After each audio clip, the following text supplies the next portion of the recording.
All right, so as we discussed in class, um, we are going to be using, I can get to them, stop that, these little guys. So you can do a search online, phoneme, Phoneme, and see these guys. And this is basically how we're going to animate. Now, a few little tips and things to consider. We're not trying to sound out every single letter. We're only trying to sound out these particular sounds and vowels, these basically things that we all do to make certain sounds and emphasize them. And you essentially want to sound those out and then just let the mouth transition with a little bit of help. A, I, notice how the teeth are and the mouth are. E, where the sides of the mouth pull backward and the teeth are closer together. C, D, how the teeth are practically touching. There's more space here and the mouth isn't pulled back as far. F, V, where you actually bite the bottom lip. So going through these are the ones that you want to focus on. Not every single one. And you also want to have a little bit of anticipation. You want to have it so it's just a frame or so right before it makes the sound, because it has to form this shape before the sound can come out. So when we look at this, a lot of times I will have this sometimes off to the side, or if there's a certain sound, I will listen and see what it is this section of sound is, and I will zoom in on that area so I can actually see these little peaks. And when I hit it,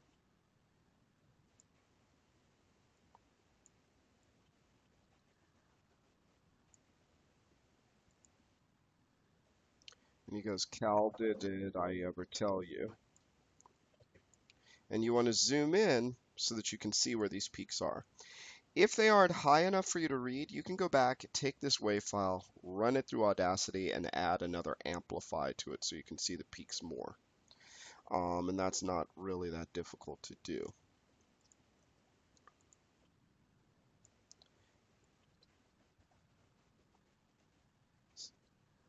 So right now it's going Cal, and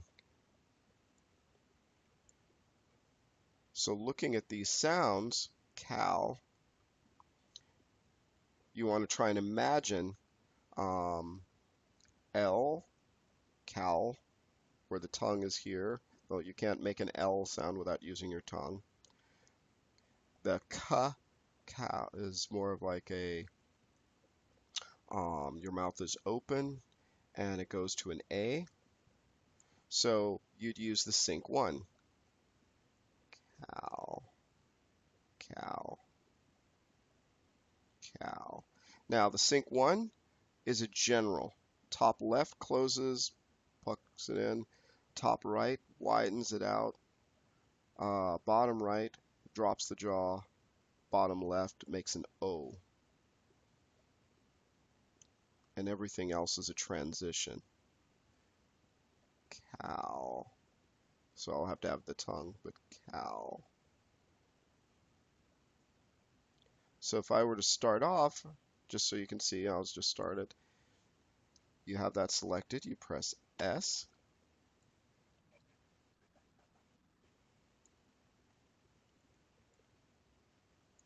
I might just give another one.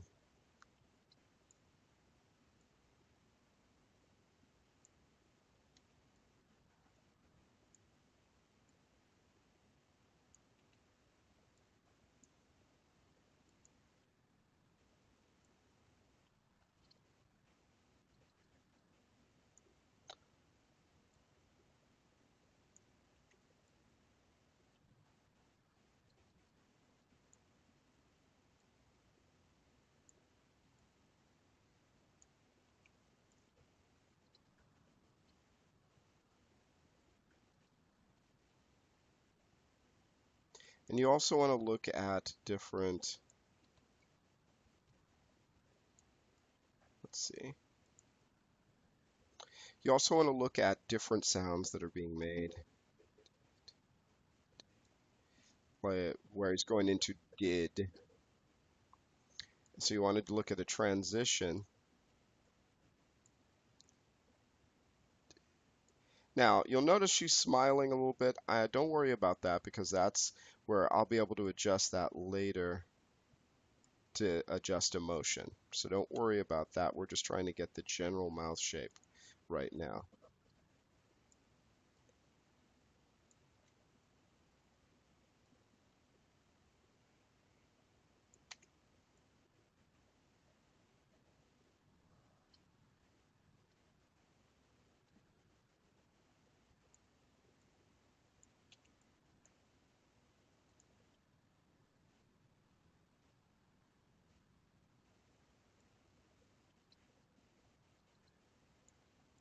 Let me try and just, if I delete this one,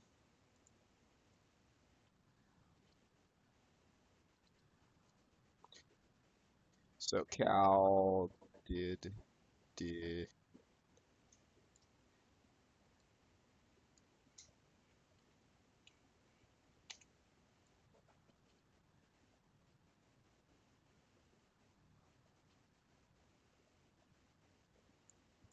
and I might move this one over.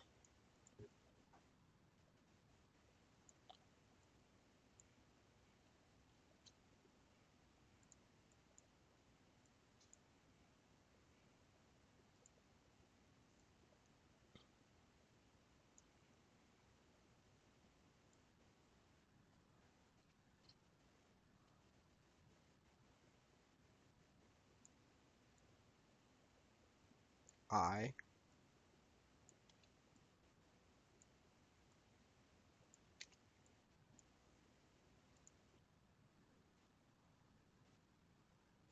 Now, the interest,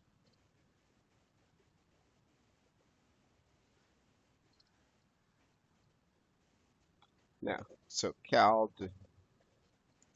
did I ever? And it's just a matter of going in and starting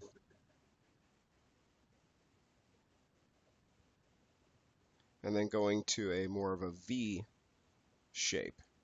So when you're looking at it and you're actually seeing um, that V shape, it's more of a bite on the lip.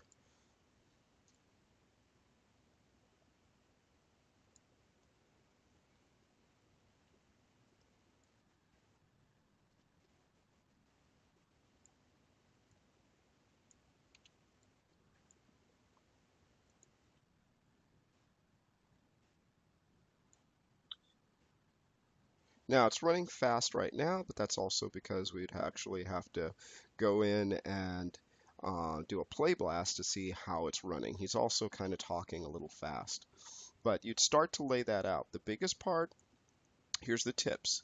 Number one, start with the sync here. Don't try to get the perfect expression yet.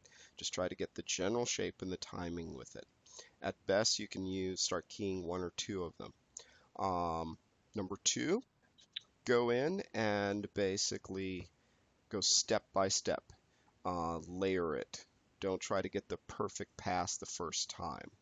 And then continue on. Once you've run through it, then go back and start adding more details like the eyebrows and stuff. Now, if you're working at home and you do Viewport 2.0 and you have a relatively powerful machine, you could see I can see these here.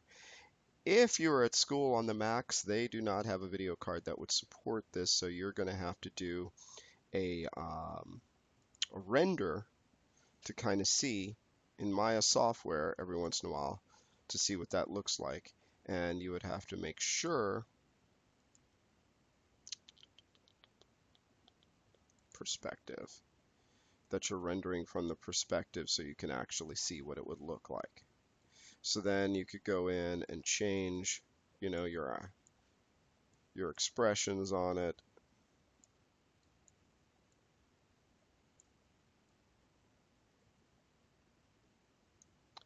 And then just get the expression that you want.